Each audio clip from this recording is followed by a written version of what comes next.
surga. Ini yang menjadi kerinduan kami dalam setiap langkah kehidupan kami. Dalam segala aktivitas kami perlu Tuhan dalam setiap kehidupan kami itu. Dan kehadiran kami pagi hari ini yang menjadi pengakuan kami, ini yang menjadi bekal kami dalam segala sesuatu yang boleh kami kerjakan. Kami boleh mengandalkan dan mengutamakan Engkau. Dan lewat firman Tuhan yang boleh kami terima sebentar, itu menjadi kami semakin yakin, semakin percaya bahwa Tuhan ada, Tuhan beserta dengan kami dalam segala sesuatu yang boleh kami kerjakan dan kami rencanakan. Terima kasih Bapak, terima kasih.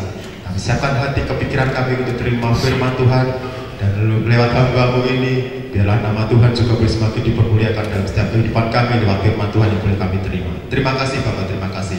Dengan penuh ucapan syukur kami siap terima berkat firman Tuhan. Haleluya. Amin. Amin. Puji Tuhan. Saudara duduk. Selamat pagi. Selamat kita boleh bertemu dalam kasih Tuhan Yesus Kristus. Bapak sudah diberkati pagi yang indah ini.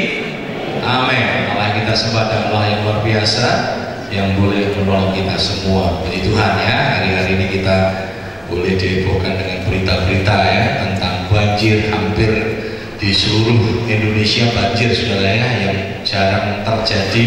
Di Papua juga banjir ya, kita lihat di Manado yang belum pernah sebesar itu terjadi banjir. Jakarta sampai hari ini masih terkepung dengan banjir saudara ya. Jadi doanya orang Jakarta itu jangan hujan saudara. Tapi tadi malam mamah kami dari Jakarta cerita wah hujannya deras sekali ya. Memang BMKG memperkirakan bahwa hari Sabtu kemarin itu hujan lebat sekali ya. Ini mereka mencoba merekayasa ya, merekayasa akan mencoba memecah awan ya, diharapkan 30% itu dipengaruhi saudara ya. Tetapi kemarin dari badan yang menangani itu dia berkata tidak mampu ya, tidak mampu gitu ya, butuh dana 20 miliar ya. Waktu ditanya belum bisa mencapai 30, alasannya memang faktor akomodasinya. Jadi transportasinya, alatnya ada mereka, tetapi angkutan pesawatnya itu yang sulit. Saya sempat ngomong sama istri saya, mau direkayasa saudara, yang membuat Tuhan, yang membuat awan itu Tuhan saudara ya, dipecah dikumpulkan lagi sama Tuhan, dipecah dikumpulkan lagi sama Tuhan saudara ya. Saya sempat bilang ya, ternyata malam wah tidak bisa, kami tidak mampu gitu ya, tidak bisa mencapai 30% ya. Dan 30% itu butuh waktu, jangan salah, 20 M itu untuk waktu 2 bulan. Nah, saudara, artinya mereka katakan 2 bulan. Ya, bolehlah itu upaya-upaya pengetahuan, tapi jangan lupa saudara, awan itu ada kekuatan Tuhan yang mengendalikan, dan apapun yang Tuhan kerjakan, Tuhan punya maksud saudara ya, supaya manusia mulai betul-betul takut akan Tuhan gitu ya. Di Manado betul-betul mereka berharap sama Tuhan, karena Manado ini kantong-kantong Kristen saudara ya. Di sana gereja sudah, waduh, di sana kalau buka gereja nggak usah cari jiwa saudara, hanya nungguin aja perpindahan gereja saja saudara, karena di sana hampir semua orang Kristen saudara ya, hampir semua orang Kristen. Nah, kadang dikatakan tadi walaupun Kristen, judi, mabuk biasa ya, habis pulang gereja ya keluar pergi ke minuman keras saudara ya, warung-warung menang itu sudah biasa mereka ya, bukan sesuatu. Kadang Tuhan izinkan terjadi. Saya masih ingat Ambon, Tuhan izinkan terjadi. Saya punya teman yang orang Ambon, dia berkata Tuhan izinkan terjadi supaya orang Ambon betul-betul taat sama Tuhan, cinta Tuhan. Jadi kekristenan bukan hanya sebagai sebuah apa ya, hanya budaya saja ya, karena mereka hanya liturgial saja, karena mereka lahir dari keluarga Kristen sehingga mereka Kristenan saja, Kristen tidak ada perubahan ya, tidak ada pertobatan. Dan percayalah Tuhan punya maksud di dalam segala hal ini ya. Tuhan punya maksud untuk kota Manado, Tuhan punya maksud untuk kota Jakarta, dan semua yang ada di Indonesia. Percaya bahwa Tuhan itu aja, tetapi kita tidak boleh lupa, memang itulah yang terjadi di akhir-akhir zaman ini ya. Dunia akan semakin dikurak-kurandakan, itu yang firman Tuhan katakan ya. Dunia akan dihancurkan oleh Tuhan, baik secara fisik, moral, dan sebagainya. Tetapi orang-orang yang percaya, berharap kepada Tuhan, walaupun 1000 rebah di sisi kananku, 10.000 rebah di sisi kiriku, dikatakan Tuhan tetap senantiasa menyertai hidup kita. Amin ya. Jangan takut saudara ya, Salatiga aman kan gitu saudara ya, tidak mungkin banjir. Kalau banjir Semarang, Solo kelop saudara ya. Tetapi jangan kita dinina bubukan juga saudara ya, dinina bubukan juga. Ini yang seringkali kota-kota yang dinina bubukan karena aman. Salatiga itu aman, kondusif gitu saudara ya. Kekristenan juga lancar gitu ya, tidak ada tantangan, tidak ada hambatan. Tetapi jangan membuat kita lupa bahwa kita harus tetap berharap, bersandar kepada Tuhan. Pagi yang indah ini kita mau belajar tentang bagaimana hidup jalannya hidup orang benar itu. Ya, kita sudah bersama-sama sepanjang Natal kita sudah melihat bagaimana jadi orang Kristen sejati. Orang Kristen sejati adalah orang yang hidupnya sama seperti Kristus. Nah, kita melihat hidupnya Kristus ini apa? Kristus itu hidupnya selalu dalam kebenaran. Nah, kebenarannya bukan kebenaran pribadi, saudara, tapi kebenaran firman Tuhan. Nah, seringkali kita berjalan sesuai dengan kebenaran kita. Ya, seperti saya katakan kemarin, prinsip yang penting prinsip, belum tentu prinsipnya itu firman Tuhan, saudara. Jadi prinsip kita, prinsip hidup kita cuma satu dasarnya, yaitu firman Tuhan. Dan kalau prinsip hidup kita ternyata tidak sesuai dengan firman Tuhan, kita harus rela untuk mengubah prinsip hidup kita supaya selaras sesuai dengan firman Tuhan. Saudara, seringkali kita berusaha ya supaya firman Tuhan itu menyesuaikan prinsip kita. Betul nggak, saudara ya? Seringkali firman Tuhan dipaksa sedemikian rupa, direkayasa, dimodifikasi sedemikian rupa supaya sesuai dengan kehendak kita. Sebenarnya bukan itu, saudara. Kita yang harus menyesuaikan seperti firman Tuhan. Karena ini pola, firman Tuhan itu pola ya. Nah, kalau ibu-ibu yang suka, ya saya bilang pola-pola soto pagi sudah ya, tahu jahit itu sudah. Saya hanya mendengarkan cerita-cerita ya. Kemarin waktu kami beli ke Solo bersama Tante Eli beli kain ya, Tante Eli cerita ternyata Tante Eli jago jahit, saudara ya. Wah, pola buat harus pakai pola dulu. Yang sulit itu bukan jahitnya, saudara, buat polanya, betul ya, buat polanya. Saudara, kalau saudara sudah bisa membuat pola, gampang, saudara ya. Nah, polanya firman Tuhan, polanya firman Tuhan, bukan kita lalu kayaknya polanya itu nyocokkan ke kita, tidak bisa, saudara ya. Jadi kalau kita lihat firman Tuhan itu menjadi pola kita. Kita harus menyesuaikan hidup kita dengan firman Tuhan, bukan firman Tuhan menyesuaikan untuk hidup kita. Jadi kita berbuat dulu lalu dicocok-cocoknya ya, dibulek-buleknya persis gitu, saudara. Kita ini tidak mau memberi, lalu kita cari-cari firman Tuhan. Oh ya, yang kira-kira memberi, dikatakan kita harus berhemat, saudara ya. Kita harus berhemat katanya, mungkin saudara ya, dicari-cari, tidak bisa, saudara. Kita harus taat kepada kebenaran firman Tuhan. Nah, firman Tuhan itu tidak bisa ditoleransikan. Karena Tuhan lebih ngerti apa yang menjadi keperluan kita. Tuhan tahu batas mana kekuatan kita. Dan jangan pernah berpikir saudara tidak mampu menjalankan firman Tuhan. Karena ketika Tuhan berikan firman, Tuhan tahu kita pasti mampu dan diberikan kemampuan untuk selalu hidup sesuai dengan firman Tuhan. Ya, kita melihat bersama-sama di dalam Mazmur 1 ayat 1 hingga yang ke-6. Mazmur 1 ayat 1 hingga yang ke-6. Mazmur ini diawali, introduksinya saudara, diawali pendahuluannya tentang bagaimana Tuhan memberikan pembedaan antara jalan orang hidup benar dan orang hidupnya dalam kefasikan. Dan nanti seluruh isi kitab Mazmur sebenarnya intinya cuma itu, saudara. Bagaimana perbedaan yang begitu mencolok antara orang yang hidup benar sama tidak. Ya, digambarkan oleh Alkitab itu lawan dari orang benar adalah orang fasik. Orang fasik itu orang yang tidak percaya kepada Tuhan, orang yang tidak beriman kepada Tuhan. Saudara, mungkin kita berkata, kalau begitu saya bukan orang fasik karena saya orang Kristen. Oh, nanti dulu, saudara, tidak semua orang Kristen itu percaya sama Tuhan, betul nggak, saudara? Nah, contohnya di Manado, saudara, kalau tanya Kristen semua, saudara. Di Ambon juga tanya Kristen semua. Di Karo, saudara, ini saya sedang berpikir, saudara, ini lubung-lubung Kristen semua, saudara. Ya, si Tabung itu di daerah Karo itu Kristen semua. Kristen semua. Nah, Kristen yang karena memang dari nenek moyangnya Kristen, saudara. Tapi coba ditanya pribadi, hidup mereka ya tetap brengsek, saudara ya. Saya pernah punya murid di daerah Toraja. Toraja itu semua Kristen.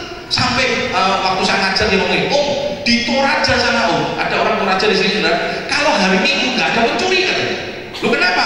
Karena pencurinya ke gereja semua. Nah, nanti kalau Senin mulai, saudara. Jadi kalau Minggu nggak ada pencuri karena ke gereja semua. Kalau ada pencuri pasti bukan orang Toraja ya, orang di luar Toraja yang datang ke Toraja. Nah, saudara, banyak kantong-kantong Kristen yang Tuhan izinkan terjadi. Tetapi ternyata mereka punya rancangan yang Tuhan punya rancangan yang terindah. Beberapa kesaksian tadi dikatakan oleh saudara Tommy, Bapak Tommy, saudara ya.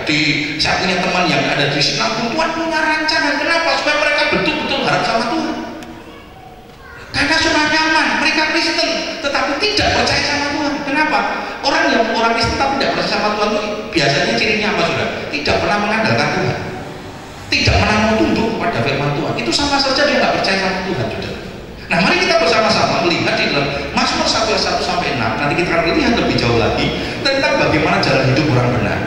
Yang saya temukan, mari kita sama-sama berdiri, kita membaca ayat ini secara bergantian. Ya, saya akan baca ayat ganjil, Bapak Ibu Saudara baca ayat yang genap.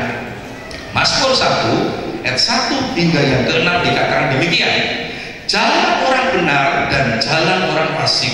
Berbahagialah orang yang tidak berjalan menurut nasihat orang fasik, yang tidak berdiri di jalan orang berdosa, dan yang tidak duduk dalam kumpulan pencemooh.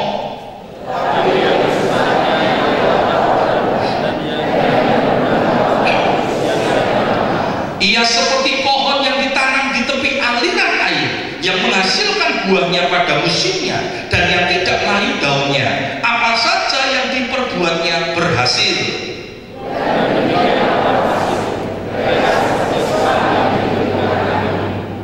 Sebab itu orang fasik tidak akan tahan dalam penghakiman. Begitu pula orang berdosa dalam perkumpulan orang benar.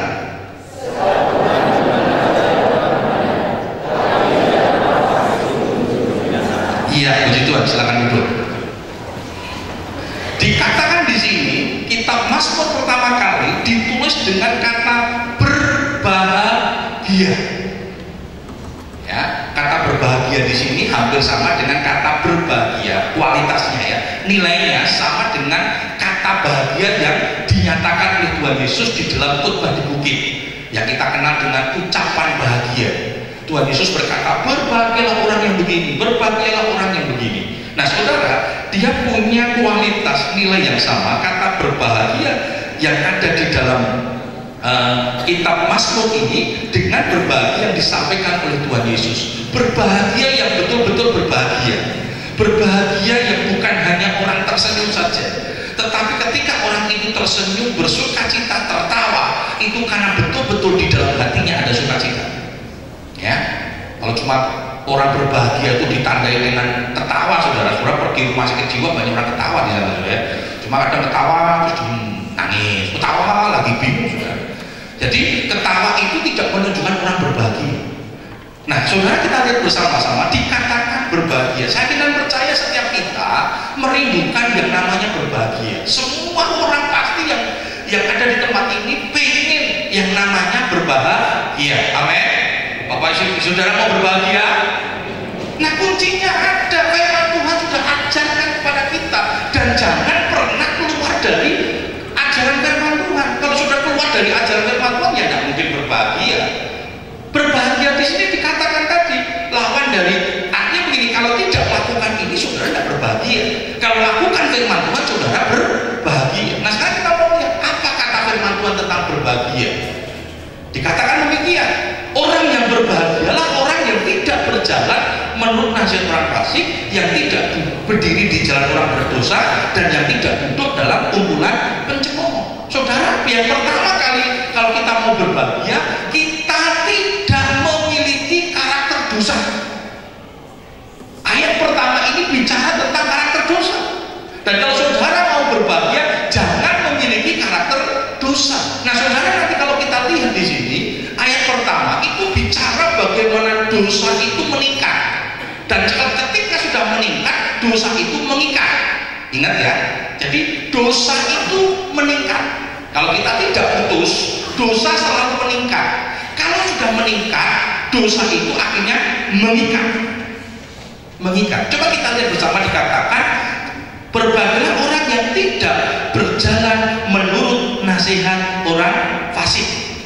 Kata berjalan ini artinya memiliki pengetahuan. Jangan kita memiliki pengetahuan tentang kehidupan orang-orang jahat, orang-orang yang tidak berkenan di hadapan Tuhan.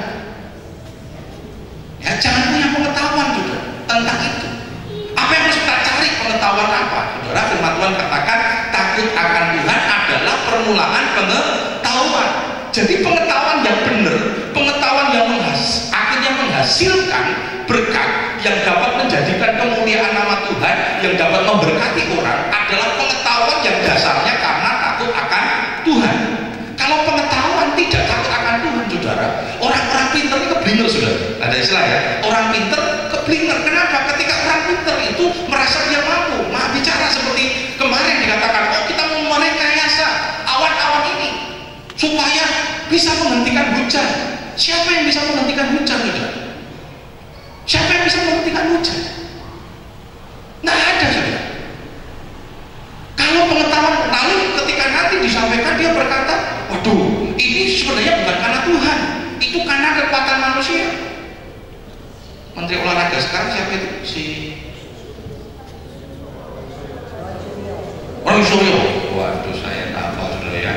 Ulangannya jelek ini, saudara ya. Roy Suryo pernah berkata dulu sebelum jadi menteri, sekarang takut jadi menteri, saudara. Wah, semua itu sebenarnya bisa dinilai dengan pengetahuan. Dia berkata, waktu laut Thompson terbelah itu hanya karena kondisi alam. Luar biasa, saudara. Dia tidak baca Alkitab gitu. Kalau ketemu sama saya selalu baca Alkitab. Saudara, saya mau tanya, saudara kalau habis banjir surut, ya, banjirnya surut, apa yang terjadi? Masalah nggak, saudara? Masalahnya apa? Lumpur, betul nggak, saudara? Bisa nggak orang jalan seenaknya? Nggak bisa. Nah, saudara, bagaimana mungkin ini laut yang sudah terendam berhari-hari, pasti kan tanahnya lembek, saudara ya, pasti berlumpur. Tahu-tahu dibelah, orang Israel bisa jalan. Alkitab mencatatkan dibelah lalu tanahnya kering. Kalau kata alam sekalipun itu lumpur. Lumpur di laut itu tanahnya dalam, saudara. Bagaimana dia bisa berjalan? Seenaknya saja, tidak bisa. Nah, orang-orang pintar berpikir pokoknya semua bisa dijawab dengan ilmu pengetahuan. Mereka lupa ada banyak yang tidak pernah bisa dijawab oleh pengetahuan. Kenapa bumi bisa berputar? Kan dikatakan bumi berputar ya. Saudara bisa tahu nggak, saudara? Kalau bumi tidak berputar, kira-kira gimana, saudara? Bisa bayangkan ya, kalau bumi tidak berputar gitu, mandek, saudara. Jam 12 bumi itu hidup kita malam terus. Itu pas kita yang kena malam. Yang Amerika siang terus, saudara. Ya, siang terus kita malam terus. Jadi kadang manusia mencoba, ada banyak hal yang kita tidak bisa jawab dengan ilmu pengetahuan. Ada banyak hal. Karena itu orang harus cari pengetahuan berdasarkan takut akan Tuhan. Ketika kita cari pengetahuan berdasarkan takut akan Tuhan, pada satu titik ketika dia tidak bisa memberikan jawaban, saudara, ada banyak hal yang saya tidak mampu jawab. Ada banyak hal profesor, doktor, kalkulator bocor, saudara, yang punya gelar seperti itu yang tidak bisa menjawab pertanyaan-pertanyaan. Saudara pernah seringkali dengar dulu ya, orang terpinter, terpandai di Indonesia siapa, saudara?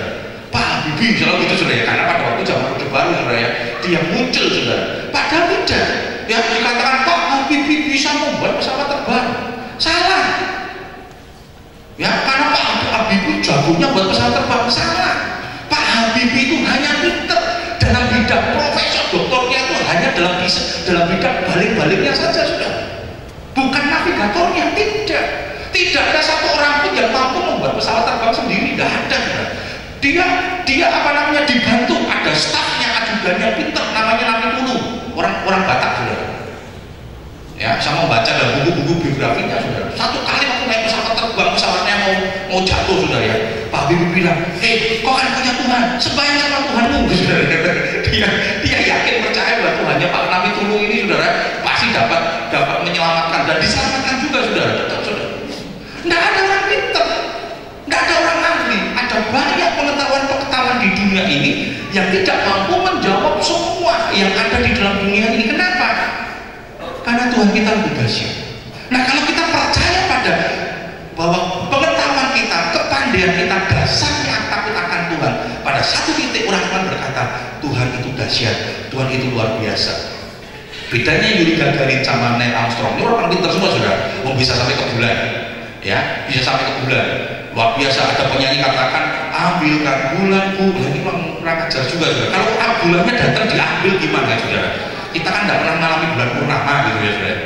Nah, ketika sampai ke bulan, ada dua perbedaan, saudara. Ketika Neil Armstrong melihat dia sampai ke bulan, lalu melihat bumi, waduh, lalu dia berkata, lihat alam semesta, lalu dia berkata, ajaib, luar biasa, Tuhan itu hebat, Tuhan itu hebat, Allah kita dahsyat. Dan pulang dia jadi hamba Tuhan, saudara. Dia beritakan Injil. Yuri Gagarin, saudara, sama-sama pergi, dia bilang, oh hebat, siapa aku nih? Bulan aja bisa tak datangi, apalagi matahari. Artinya dia pergi matahari, mati. Bedanya di situ saudara, orang yang pengetahuannya didasarkan kepada takut akan Tuhan. Ada seorang filsuf namanya Nietzsche, Friedrich Nietzsche. Nah, saudara suka filsafat saudara ya. Satu sekolahnya di Institut Filsafat Teologi Kepemimpinan. Jadi kami diajar tentang filsafat. Dulu saya punya konsep yang salah tentang filsafat, karena GPD dulu kan filsafat itu pokoknya sudah semua dosen berkata filsafat sesat, pokoknya sesat gitu saudara ya. Waktu saya kuliah namanya Institut Filsafat Teologi, ya saya itu masuk alternatif terakhir sudah saya cari STT kok tidak memuaskan ya. Waktu saya dikasih teman itu sudah tak lipat kecil, tak untung tidak saya buang saudara. Lalu saya masukkan ke dompet, tak petek saudara, sehingga sudah pokoknya sudahlah. Nah, karena ada filsafat, saya dicekoki dengan konsep bahwa filsafat itu sesat dan sesat.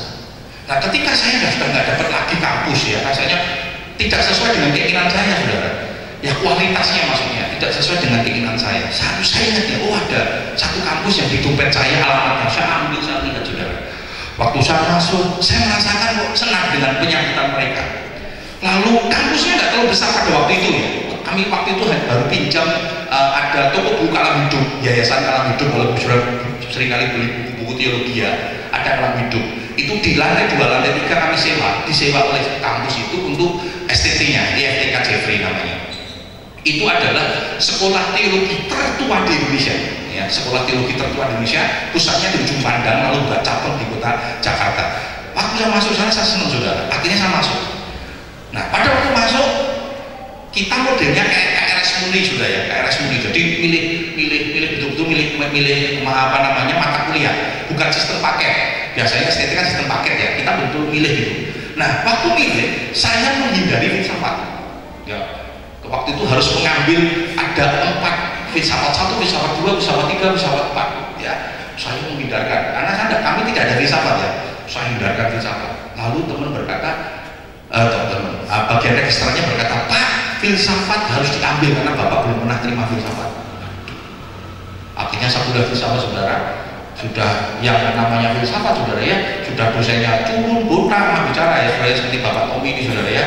Lalu kacamatanya sudah begitu saudara, papan tulisnya besar, ngajar, pokoknya nulis terus. Tetapi ketika saya nikmati, ternyata yang salah bukan filsafatnya, yang salah filsufnya, pelaku filsafat. Filsafat tidak salah. Orang kalau belajar harus belajar filsafat juga. Saya baru tahu ternyata filsafat itu betapa pentingnya. Kita seringkali menyalahkan filsafat. Yang salah filsufnya. Waktu tadi Alif berkata, sekali Yesus tetap Yesus, itu sebenarnya kita sedang berfilsafat. Seringkali kita melakukan filsafat, tetapi kita menolak kata filsafat. Itu saudara. Nah saudara yang salah filsufnya. Nah, orang filsafat itu kenapa saudara? Karena probability, kebarangkalian. Semua gini, artinya ilmu itu tidak punya batas. Saudara mau berkata Tuhan itu nggak ada, silakan dalam konteks keilmuan kan saudara ya. Tetapi dalam konteks keimanan itu salah. Itu salah. Nah saudara, waktu saya belajar itu, saya menemukan ada satu filsuf namanya Friedrich Nietzsche. Pinternya luar biasa. Wah, tulisannya luar biasa saudara. Kalau saudara tidak dasar kuat firman Tuhan, baca filsafat bisa kebingungan saudara. Karena kita kan dibawa kepada arus pemikirannya yang secara logika itu betul. Nah, Nietzsche tulisannya luar biasa saudara, tapi sayangnya dia membuat sebuah statement. Dia berkata begini, Yesus itu tidak ada. Yesus itu sebenarnya mati. Allah itu mati. Allah itu tidak ada. Kenapa? Karena Nietzsche tidak setuju dengan agama. Agama itu hanya sebuah rekayasa manusia dikatakan. Karena manusia menciptakan agama itu dari Atlantis tidak beraturan ya. Agama itu tidak beraturan, agama itu artinya dibuat supaya manusia itu teratur gitu, supaya supaya hidupnya teratur. Lalu dia berkata agama itu sesuatu yang menyesatkan. Sayang saudara, kenapa? Karena dia berdasarkan pengetahuan yang tidak takut akan Tuhan. Hati-hati saudara. Bapak ibu saudara yang mungkin bergerak di bidang akademisi, bergerak di bidang pengetahuan. Ingat firman Tuhan dalam Amsal 1:7. Takut akan Tuhan permulaan pengetahuan. Kalau pengetahuan tidak didasari oleh takut akan Tuhan, kebingungan saudara. Saudara bisa pakai pengetahuan itu untuk sesuatu yang tidak memuliakan nama Tuhan. Nah saudara dikatakan, yang kedua,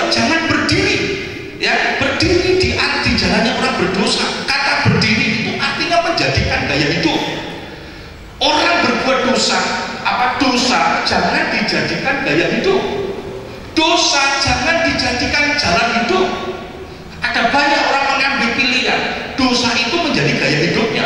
Sudah tahu dosa, sudah itu salah, diambil sudah. Sudah tahu namanya pil-pil, selingkuh itu salah, tetap diambil. Yang tahu namanya korupsi itu salah, tetap diambil, dijadikan gaya hidup, dijadikan jalan hidup. Hati-hati sudah. Dan yang terakhir dikatakan jangan duduk dalam kumpulan pencemooh. Dikatakan duduk itu artinya sudah ada di dalam sebuah komunitas. Tadi hanya pengetahuan saja, lalu setelah punya pengetahuan dijadikan gaya hidup. Kalau sudah dijadikan hidup, dikatakan duduk dalam kumpulan pencemooh, artinya masuk di dalam komunitas. Sudah, kalau namanya komunitas di sini, perkumpulan itu tercatat, betul nggak? Betul nggak tercatat? Sulit untuk keluar, betul nggak? Sulit untuk keluar pertimbangannya apa? Satu, harus menyatakan keluar dulu, harus dicoret dulu, ya, ditanya dulu. Orang nggak gampang bisa keluar dari komunitas ini, sudah. Nah, dosa itu seperti ini, sudah. Pertama ini sebuah pengetahuan, lalu saudara jadikan gaya hidup. Setelah itu mengikat. Makanya jangan heran orang yang sudah terikat dengan dosa itu sulit untuk dilepaskan. Kalau bukan karena orang itu punya kemauan sendiri, dan yang kedua karena ada mujizat Tuhan. Karena itu jangan main-main dengan dosa. Jangan main-main dengan dosa. Dan dosa membawa kepada kehancuran. Tidak ada satu dosa pun yang tidak membawa pada titik kehancuran. Karena itu jangan pernah main-main dengan dosa. Kalau saudara mau berbahagia, jangan hidup dalam karakter dosa. Sekali lagi, dosa itu nikmat, dosa itu meningkat, dosa itu mengikat. Memang kadang dosa nikmat, sudah betul nggak? Nikmat. Tapi dia terus meningkat. Tidak sadar tiba-tiba pada saat peningkatan. Korupsi tidak mungkin dimulai langsung 1 M, 2 M itu. Nggak mungkin, saudara. Ya, korupsi kan dimulai dari ucapan terima kasih, saudara, ya, kan gitu ya, terima kasih dulu 100.000. Kok ya enak ya, saudara, ya. Ketika ada birokrasi kok ya enak, selama-lama meningkat karena jabatannya waktu dikasih 100.000, itu kan dulu administrasi 100.000, sudah tingkatan begini kok cuma itu buat merapi, itu tisu katanya kalau 100.000. Loh, uang rasanya nggak ada hajinya, betul nggak, saudara? Nggak ada hajinya. Saya masih ingat waktu itu korupsi apa ya, saya lupa itu. Disadap, sadapannya, saudara, disadap. Pada waktu ditaruh ditawarin, jadi waktu penyadapan itu korupsinya nyang-nyangan, saudara. Kalau nggak salah waktu Kusno Dwaji, waktu dikasih dibilang yang mau nyokot bilang, Pak 500 juta, dia bilang, hah 500 juta? Ya ampun, itu buat jajan sekali habis katanya. 500 juta, saudara dapat 500 juta itu, waduh, mungkin ya langsung lepak, saudara. Ini dibilang itu dalam kata-kata, saya mau kasih 500 juta, ya ampun katanya. Menghina namanya. Itu sekali jajan habis. Bayangkan, saudara, itu pasti tidak mungkin. Siapa yang mau nyobot 5 juta kalau dia tidak dimulai dari titik kecil-kecil, kan, saudara? Kecil-kecil. Nah, sudah begitu besar, mengikat, tidak bisa dilepaskan. Kalau sudah mengikat, saudara terikat nanti. Terikat di mana? Di Hotel Prodeo. Wah, ya, di Hotel Prodeo yang kalau dibesuki, kalau dikunjungi harus pakai jam besuk, saudara, ya. Tinggal pakaian begini, saudara, ya. Lalu cucunya pakai celana kolor doang katanya. Kenapa? Malu, orang tua aku korupsi, bajunya aja korupsi. Kasihan, saudara. Yang kasihan siapa? Anak cucu. Dosa menghancurkan. Tidak ada dosa yang tidak membawa kehancuran. Jangan main-main dengan dosa, saudara. Sekali lagi saya mau katakan, jangan main-main dengan dosa. Ya, kalau engkau sudah terikat, minta kekuatan Tuhan. Bila belum minta kekuatan hamba Tuhan, sudah boleh datang pada saya. Kalau kita berdoa supaya Tuhan lepaskan. Sekali lagi saya katakan, jangan hidup di dalam dosa. Hancur. Yang kedua, jalan hidup orang yang benar itu dikatakan oleh firman Tuhan memiliki kesukaan terhadap firman Tuhan. Luar biasa ini. Senang firman Tuhan, dikatakan yang kesukaannya ialah merenungkan Taurat itu siang dan malam. Saudara senang firman? Amin. Saudara suka firman? Haleluya. Angel saudara. Karena saudara sudah tahu, aku nek jawabannya amin, ronjang firman Tuhan. Lu mau namanya seneng kan dikasih tambah kan seneng saudara ya, amin. Kadang lucu saudara ya, kalau undang tamu gitu pas khotbahnya 1,5 jam malah nesu saudara. 10 jam tuh saudara. Wis kok itu, aku tak ngomong be Bapak Gembala, wis di blacklist wae. Ojo diundang lagi. Loh saudara, kalau beli sesuatu dikasih oke seneng kok saudara. Betul nggak saudara? Betul ya? Beli sesuatu dikasih banyak kok nggak seneng. Ini udah kasih banyak malah blokekan saudara. Wah 1,5 jam, wis nggak jadi berkah. Kenapa? Yang dilihat jamnya bukan firmannya saudara. Posek sini gitu ya. Untung itu kayu saudara. Coba kalau itu seng, ya porsinya seng zaman dulu seng saudara. Itu begitu Bapak Ibu keluar dikasih telur matang langsung saudara. Langsung untuk dadar saudara, atau untuk cepet mata sapi saudara. Daud dikatakan apa? Merenungkan Taurat itu siang dan malam. Kata merenungkan ini saya pernah sampaikan berulang-ulang, itu seperti binatang memamah biak. Firman itu harus kita nikmati. Mungkin sudah dengar firman Tuhan sekarang cuma sekian, durasinya nggak lama saudara. Saudara pulang saudara renungkan, ya saudara pulang saudara renungkan, siang dan malam direnungkan, ya. Yang direnungkan jangan yang lucu-lucu saja saudara. Wah bagus seneng tadi, wah lucu banget firmannya. Oh si lucu itu, sudah lucu kita tuh undang pukul nanti saudara ya. Undang siapa nih? Sekarang yang baru Kidsmel, saudara. Wah kita undang saudara ya. Wah GPD Sulap akan Kidsmel bersama Sesa. Saudara mungkin ketawa, seneng, pulang stres meneh saudara. Karena tidak menyelesaikan. Sesa jangan pernah menyelesaikan saudara. Stres dengan joget Sesa saudara. Ya hilangnya waktu joget, begitu joget tadi Pak. Ya melongo lagi saudara. Karena tidak menyelesaikan. Renungkan firman. Firman Tuhan itu dahsyat. Firman Tuhan itu hidup. Firman Tuhan itu sumber segala-galanya. Maka firman Tuhan katakan manusia hidup bukan dari roti tapi dari firman. Dari firman Tuhan. Janji firman Tuhan luar biasa. Saudara, orang bisa bertahan hidup. Tidak makan, tidak minum, dia bisa bertahan hidup. Betul nggak saudara? Tetapi orang tidak akan bisa bertahan hidup ketika dia tidak punya harapan. Kita sudah mendengarkan kejadian-kejadian saudara ya. Di Padang dulu ada orang bertahan kalau nggak salah 7 hari. Ya, dia tertimpa. Tidak makan, tidak minum, tertimpa saudara. Tapi dia masih punya pengharapan. Dia bilang, aku masih muda, aku harus keluar di tempat ini. Karena dia warna Padang saudara. Dia baru di Padang itu baru 1 bulan kalau nggak salah. Dia kerja di situ, di bangunan kalau nggak salah. Waktu itu dia tertimpa, saya harus tetap hidup. Tapi kakinya terjepit saudara. Lalu di sampingnya dilihat gaji. Lalu dia ambil keputusan supaya aku tetap hidup, aku harus potong kakiku. Dia potong loh. Saya bayangkan motong kakinya Dewi itu piye sudah. Nggak dibius, nggak di ini sudah.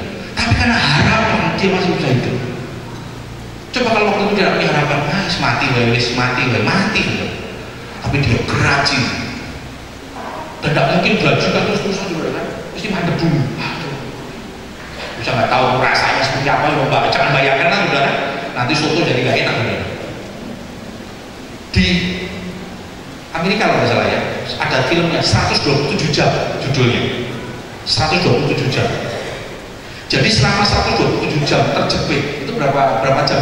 127.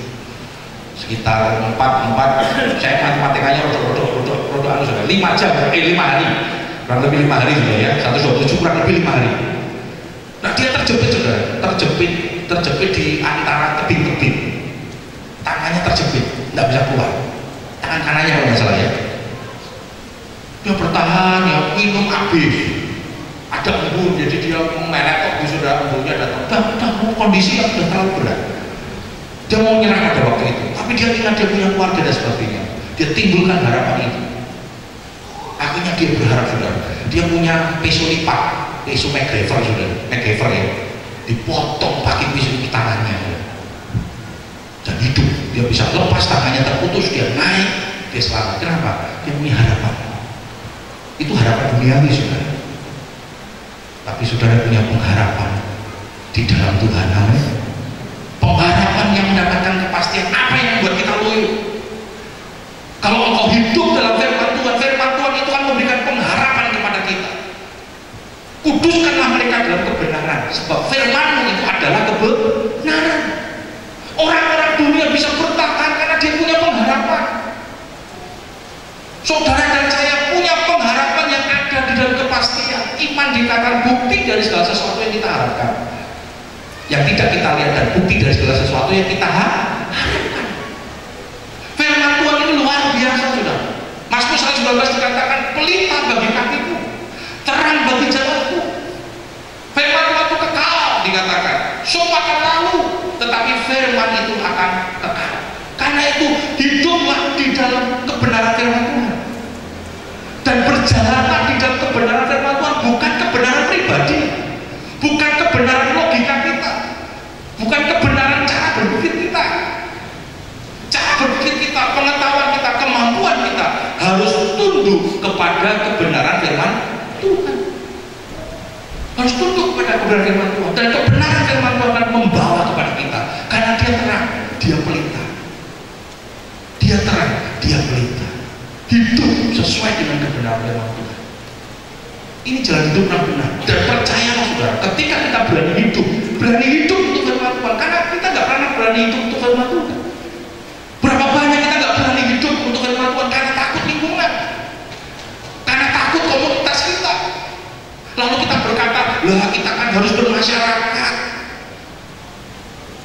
Kita tidak berani hidup sesuai dengan firman Tuhan. Yesus sudah pernah katakan kepada kita, kalau engkau mengikuti aku akan dibenci. Kalau engkau menjalankan firman Tuhan, engkau akan dibenci.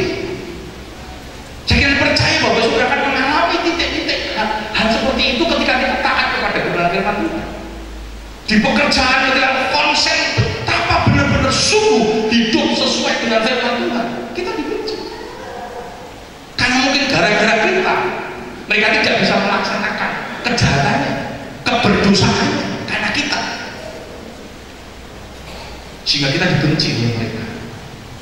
Di kampung mungkin, di lingkungan mungkin kita dibenci. Jangan takut, saudara. Kalau mau berani hidup di dalam kebenaran firman Tuhan, firman Tuhan akan menjaga kita, firman Tuhan akan melindungi kita.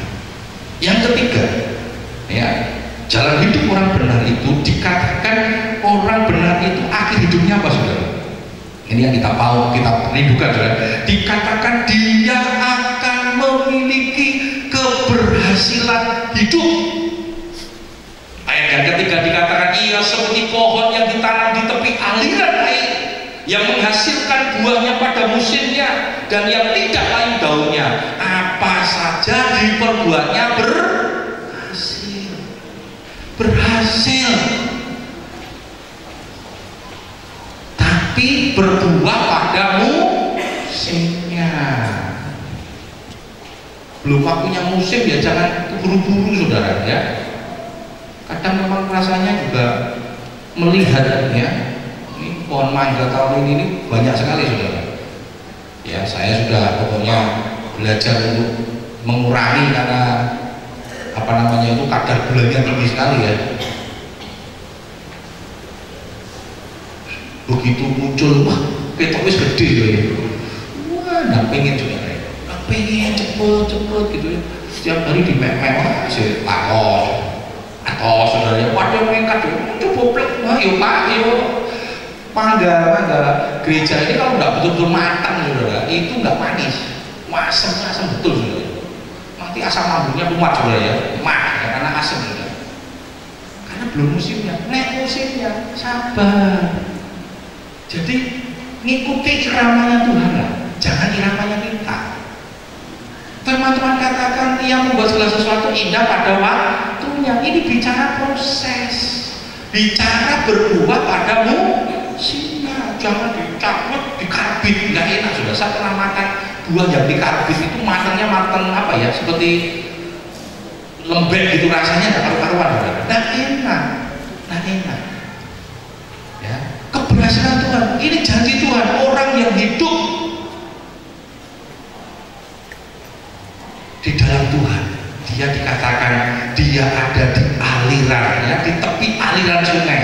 Apa itu bicara aliran? Di dalam Yohanes 7:38-39 itu dikatakan bicara tentang Roh Kudus. Kita akan tinggal dalam aliran Roh Kudus, dan kalau kita tinggal dalam aliran Roh Kudus, luar biasa, saudara. Oh, dahsyat. Firman Tuhan katakan dia penolong, dia ini yang memberikan kekuatan kepada kita, dia menghibur kita. Makanya sebenarnya jadi anak Tuhan apa sih susahnya? Susahnya cuma satu, taat sama firman Tuhan, itu aja. Nah, kalau sudah taat sama firman Tuhan, saudara tidak dapat fasilitasnya Tuhan. Kalau sudah tidak taat sama firman Tuhan, saudara tidak akan mendapatkan fasilitas. Kalau sudah tidak taat, ini tidak akan terjadi. Berkat-berkatnya tidak akan kita nikmati karena tidak taat. Karena dikatakan ini ada dua jalan, jalannya orang benar, sama jalannya orang fasik. Jalannya orang benar itu hidupnya taat. Kalau saudara memilih tidak taat, berarti bukan jalannya orang benar, jalannya orang fasik. Kami sekali ngotot sama Tuhan, Tuhan kok aku kata Tuhan katanya diberkati, kok aku nggak diberkati? Coba cek dulu, saudara memilih jalannya Tuhan, jalannya orang benar atau jalannya orang fasik? Kita seringkali curang ya, milihnya jalan orang fasik, tetapi berkatnya minta jalan orang benar. Kita berpikir kita sudah benar karena hanya status saja, status kita sebagai orang Kristen. Karena ibadah, tidak, saudara. Hidup orang benar dibuktikan dengan sikap hidup kita. Kalau saudara tidak memilih jalannya orang benar, ya saudara tidak akan mendapatkan fasilitas orang benar. Keberhasilan itu tidak akan pernah saudara dapatkan. Tapi kalau saudara memilih hidup di jalannya orang benar, percayalah, ya, kasih Tuhan akan dinyatakan dalam hidup kita. Dikatakan akan dibuat berhasil. Saya kira percayanya menjadi kerinduan kita. Kita mau semua berhasil. Kita mau semua kita betul-betul ada di dalam kasih Tuhan. Mari pada pagi yang indah ini, ya, saya kira percaya saudara dan saya adalah orang-orang yang takut akan Tuhan, orang-orang yang mencintai Tuhan, orang-orang yang berbahagia. Amin. Kalau saudara berbahagia, saudara berarti tidak hidup di dalam karakter dosa. Saudara hidup menyukai firman Tuhan dan hidup di dalam firman Tuhan. Dan yang ketiga, ketika kita akan nikmati itu, jalannya orang benar, saudara, akan mendapatkan fasilitas dan janji-janji Tuhan. Untuk mendapatkan fasilitas dan janji Tuhan, harus standar kita hidup di dalam kebenaran, hidup sebagai orang benar, bukan sebagai orang fasik. Karena itu mari kita komitmen bersama-sama. Di tahun 2014 kalau mau berhasil, kuncinya gampang kok, saudara. Keberhasilan itu kuncinya gampang. Pokoknya hidup dalam jalannya orang benar, sudah pasti berhasil. Pasti berhasil. Jangan ragu, saudara. Pasti berhasil. Pasti Tuhan tolong. Pasti Tuhan berkati. Ya, mari kita sama-sama berdiri bersama-sama.